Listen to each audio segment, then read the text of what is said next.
एक थका देने वाली गर्मी के बाद आईआईटी कानपुर का कैंपस अब हरियाली से भरा हुआ है। बारिश की बूंदें, चाय की प्याली और संडे शाम का सुकून। टीवी पे एक पुरानी बॉलीवुड फिल्म। लेकिन सोचो, ये टीवी जो कभी एक मोटा बॉक्स होता था, आज एक स्लिम फ्लैट स्क्रीन कैसे बन गया? इसके पीछे एक ज़बरदस्त फिजिक्स की कहानी है। टीवी में रोशनी कैसे होती है? जब आप टीवी ऑन करते हैं तो आप असल में उस इलेक्ट्रिकल सॉकेट को चालू करते हैं जिसमें टीवी का प्लग लगा होता है।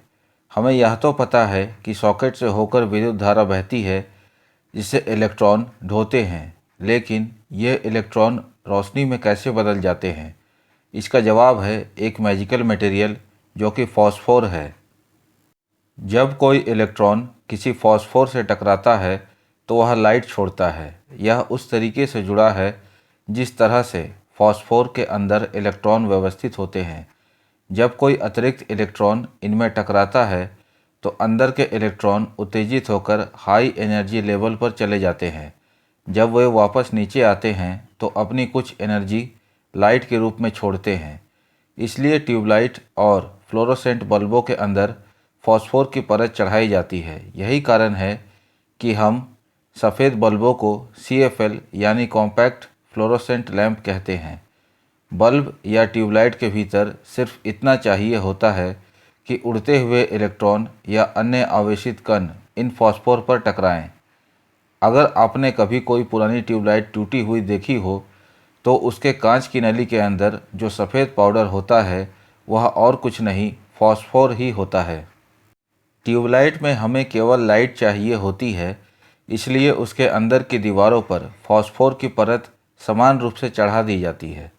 जब इलेक्ट्रॉन इस पर गिरते हैं तो पूरी ट्यूब लाइट से भर जाती है। लेकिन टीवी स्क्रीन पर एक तस्वीर बनाने के लिए हमें कुछ पॉइंट्स को लाइट करना होता है और कुछ हिस्सों को अंधेरे में छोड़ना होता है। इसी तरह से हम एक इमेज देख पाते हैं, लाइट वाले क्षेत्रों का एक स्पेशल पैटर्न। इतना ही नहीं, हमें ये लाइट वाले क्षेत्र बहुत तेज़ी से बदलने भी चाहिए, इतनी तेज़ी से कि जैसे जैसे पिक्चर्स चेंज होती है हमारा दिमाग उन्हें एक गतिशील दृश्य यानी मूविंग सीन के रूप में देखे, ना कि स्थिर चित्रों की सीरीज़ के रूप में। 1900 ईस्वी में आई कैथोड रे ट्यूब यानी CRT। कैथोड रे ट्यूब एक ट्यूब के माध्यम से इलेक्ट्रॉनों की एक धारा बनाता है जो स्क्रीन की ओर बहती है। कल्पना कीजिए कि इलेक्ट्रॉन एक दिशा में उड़ रहे पक्षियों के झुंड के जैसे हैं जो एक दीवार की ओर उड़ रहे हैं, और उस दीवार को आप स्क्रीन मान लीजिए। अब सोचिए कि उन पक्षियों को अलग अलग बिंदुओं पर निर्देशित करने के लिए एक बर्ड ट्रैफिक कंट्रोलर मौजूद है। उसी तरह हमें भी इलेक्ट्रॉनों को स्क्रीन पर अलग अलग जगहों पर निर्देशित करने का तरीका चाहिए। अगर हमें पता हो कि इलेक्ट्रॉन को कितना मोड़ना है और वे कितनी तेज़ी से चल रहे हैं, तो हम बिल्कुल सटीकता से तय कर सकते हैं कि वे स्क्रीन पर कहाँ टकराएंगे, और जहाँ जहाँ इलेक्ट्रॉन टकराएंगे वो क्षेत्र रोशन हो जाएगा।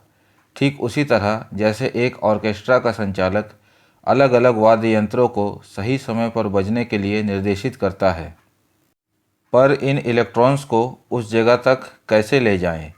इसका आंसर है मैग्नेटिक फील्ड। मैग्नेटिक फील्ड इलेक्ट्रॉनों की गति नहीं बदलते, बल्कि उन्हें घुमावदार रास्तों पर चलने के लिए मजबूर कर सकते हैं। यह वैसा ही है जैसे आप एक गेंद को धागे से बांधकर घुमाएं, और इससे आप गेंद को अपनी ओर खींच सकते हैं या फिर उसे चारों ओर घुमा सकते हैं। इसी घुमावदार बल को कहते हैं लॉरेंट्ज फोर्स, जो कि मैग्नेटिक फील्ड द्वारा लागू किया जाता है। हम मैग्नेटिक फील्ड का उपयोग करके इलेक्ट्रॉनों को टीवी स्क्रीन पर अपनी पसंद की जगहों पर भेज सकते हैं। इस तरह हमें मिल जाता है अपना ट्रैफिक पुलिस। कॉपर की तारों और कुंडलियों की मदद से ये क्षेत्र बनाए जाते हैं। ऐसे इलेक्ट्रॉनिक सर्किट को एनालॉग सर्किट कहा जाता है। 1947 में अमेरिका की बेल लैब्स में वैज्ञानिकों ने ट्रांजिस्टर का आविष्कार किया। यही उपकरण बाद में कंप्यूटर क्रांति की वजह बना, और फिर हम पहुँचे सेमीकंडक्टर इलेक्ट्रॉनिक्स के युग में। यहाँ भी भौतिकी के सिद्धांत कुछ कुछ वैसे ही हैं। फॉस्फोर की जगह अब हमारे पास एक नई प्रकाश उत्सर्जक सामग्री होती है जिसे कहते हैं गैलियम आर्सेनाइड फॉस्फाइड। जब इलेक्ट्रॉन इसमें प्रवेश करते हैं तो यह भी लाइट छोड़ता है और इलेक्ट्रॉनों की किरणों की बजाय अब हम उन्हें और भी ज़्यादा सटीकता से इलेक्ट्रॉनिक मदरबोर्ड्स के जरिए नियंत्रित कर सकते हैं, जैसे कि हमारे लैपटॉप्स में होता है। क्या हो जब इलेक्ट्रॉन सिर्फ 2D में चले? हम चलती हुई तस्वीरें इसलिए बना पाएँ क्योंकि चुंबकीय क्षेत्र इलेक्ट्रॉनों को मोड़ने की क्षमता रखता है। यहाँ इलेक्ट्रॉन 3 आयामों यानी 3 डायमेंशनल में गति कर रहे थे, उतने ही आयामों में जितने में हम भी रहते हैं। भविष्य का टीवी शायद ऐसे इलेक्ट्रॉनों का उपयोग करेगा जो केवल 2 दिशाओं में ही चल सके, जैसे आगे पीछे और दाएं बाएं। ठीक वैसे ही जैसे कोई चींटी मेज की सतह पर चलती है। 2 आयामों में अगर तापमान बहुत कम हो जाए तो इलेक्ट्रॉनों का एक समूह बहुत अजीब ढंग से व्यवहार करने लगता है।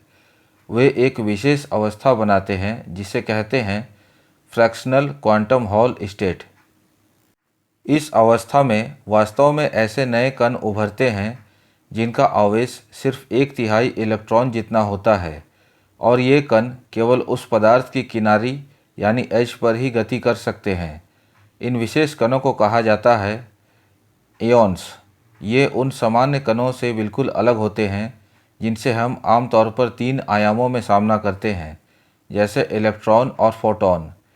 वैज्ञानिक अब ऐसे एयॉन्स को क्वांटम कंप्यूटर के क्यूबिट्स के रूप में इस्तेमाल कर एक नई बेहद शक्तिशाली क्वांटम मशीन बनाने की कोशिश कर रहे हैं। रॉबर्ट लॉफ्लिन, हॉर्स्ट लुडविग स्टॉर्मर को 1998 में भौतिकी का नोबेल पुरस्कार इन्हीं कणों की खोज के लिए मिला था और वुल्फ पुरस्कार, जो कि भौतिकी के सबसे प्रतिष्ठित पुरस्कारों में से एक है, 2025 में जैनेंद्र जैन, जो कि IIT कानपुर के पूर्व छात्र रहे हैं, को इस विषय की मूल समझ विकसित करने के लिए दिया गया।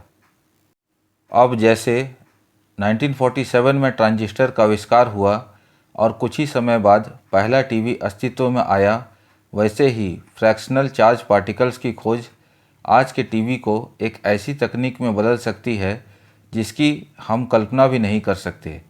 हमें कभी नहीं पता चलता कि क्वांटम कंडेंस्ड मैटर फिजिक्स में आज की खोजें अगले 30 वर्षों में दुनिया को किस रूप में बदल देंगी। इसलिए अगर अगली बार जब आप टीवी देखो तो स्क्रीन के पीछे काम कर रहे इलेक्ट्रॉन्स को थैंक्स कहना मत भूलना। आपको ये वीडियो कैसा लगा? लाइक करें, शेयर करें और चैनल को सब्सक्राइब करें ताकि आपको ऐसे ही और यूज़फुल इनसाइट्स मिलते रहें। Thank you.